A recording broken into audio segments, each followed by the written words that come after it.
chacun a suivi son petit bonhomme de chemin. Pourtant, pendant longtemps, Ségolène Royal pensait finir ses jours auprès de François Hollande. Ils s'étaient rencontrés, tout jeunes, en 1978 à l'ENA, l'École nationale d'administration, dans la promotion Voltaire, et étaient tombés amoureux. Jusqu'à ce qu'ils se séparent le 17 juin 2007, 2 mois après sa défaite à Elle, au présidentiel, face à Nicolas Sarkozy. Entre-temps, ils avaient eu 4 enfants, Thomas, Clémence, Julien et Flora. Jamais plus je n'accepterai d'être traité comme je l'ai été. Mercredi 8 mars 2023, Le Monde a réalisé un portrait de Ségolène Royal, à l'occasion de la sortie de son livre Refuser la cruauté du monde. Le temps d'Alzheimer est venu le 15 mars prochain aux éditions du Rocher. Elle y revient sur 2 échecs consécutifs qu'elle a enchaînés à l'époque de ces fameuses élections présidentielles. Le lâchage du Parti socialiste quand elle s'était présentée, mais aussi la fin de son histoire d'amour avec François Hollande. Jamais plus je n'accepterai d'être traitée comme je l'ai été en 2007, assure-t-elle dans son livre, évoquant également la tromperie de l'ancien président de la République.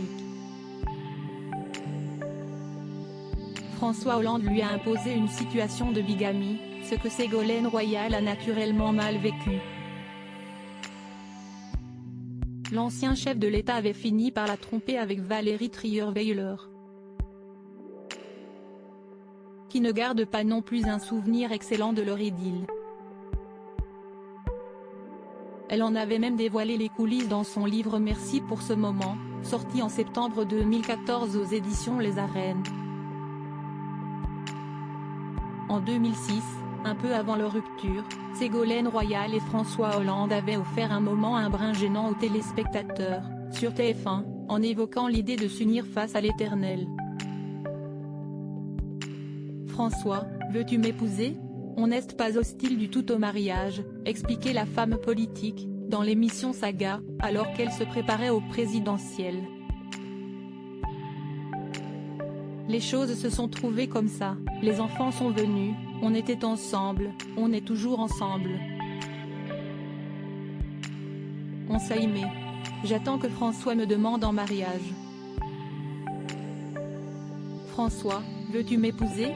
Face à la réaction embarrassée de François Hollande, beaucoup soupçonnaient alors la fin probable de leur idylle. Mais de l'eau a coulé sous les ponts depuis et notre ancien président de la République a refait sa vie avec Julie Gaillet. Quant à Ségolène Royal, elle n'a plus jamais exposé, médiatiquement, une relation sentimentale.